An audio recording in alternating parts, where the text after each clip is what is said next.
Hi everyone. இன்னைக்கு நம்ம பார்க்க போகிறது கிட்ஸ் லெஹங்கா. ஷோல்டர் வந்து 10 inch, 10 inch divided by 2, 5 inch. Ready shoulder 2 inch plus 1 inch for stitching, so 3 inch. Shoulder slope 0.5 inch. Arm hole 10 divided by 2, 5 inch.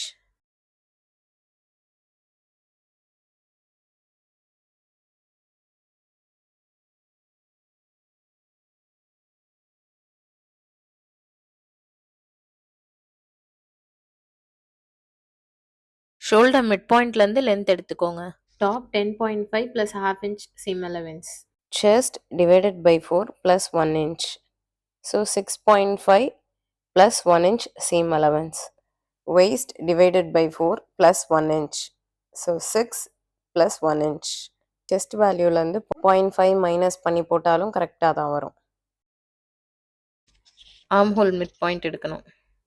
Arm hole mid பாயிண்ட்லேருந்து உள்ள across front வந்து 0.5 inch.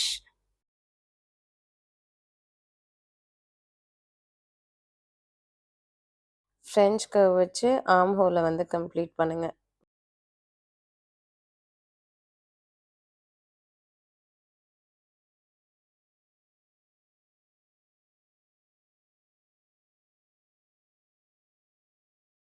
கீழே ஷேப்புக்கு 0.5 இன்ச்.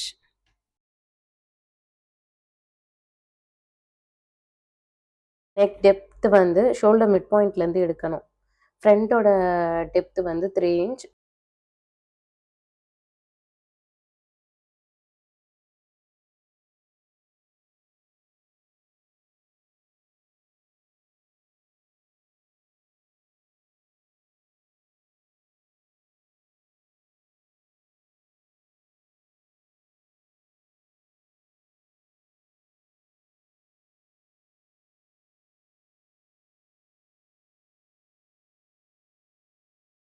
பேக்கோட depth வந்து 6.5 inch.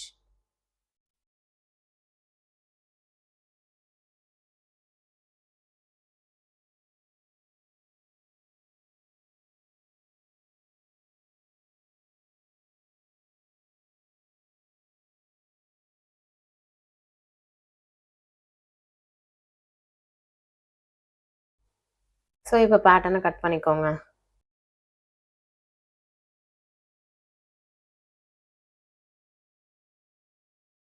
Front நெக்குக்கு வந்து டிரான்ஸ்பரண்ட்டாக ஒரு ஸ்வீட் ஆர்ட் நெக் மாதிரி கொடுக்க போகிறேன். ஸோ வந்து கட் பண்ணதுக்கப்புறம் பார்க்கலாம் அது எப்படி பண்ணுறதுன்னு. First front and back neck எல்லாமே ஃபுல்லாக கட் பண்ணதுக்கப்புறம் தான் வந்து ஸ்வீட் ஆர்ட் அந்த டிரான்ஸ்பரண்ட் நெக் வந்து கட் பண்ணணும். பண்ண போகிற ஸ்வீட் ஆர்ட் வந்து ஆர்ம் ஹோல் மிட் பாயிண்ட்டுக்கும் நெக்குக்கும் உள்ள மிட் பாயிண்ட் எடுத்துட்டு அது மேலே 1/2 இன்ச் மார்க் பண்ணிக்கோங்க. இப்போது அது மேலே அப்படியே ஃப்ரெஞ்ச் கர்வ் வச்சு ஸ்வீட் ஆர்ட் வரைங்க.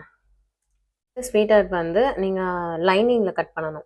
மெயின் ஃபேப்ரிக் வந்து நம்ம எப்படி இருக்கோ நார்மல் அந்த த்ரீ இன்ச்சுக்கு வச்ச ஃப்ரண்ட் நெக் டெப்த்தோட தான் இருக்கணும்.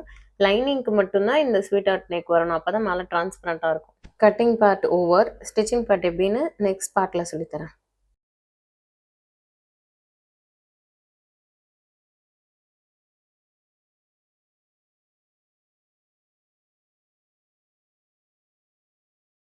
Thank you for watching.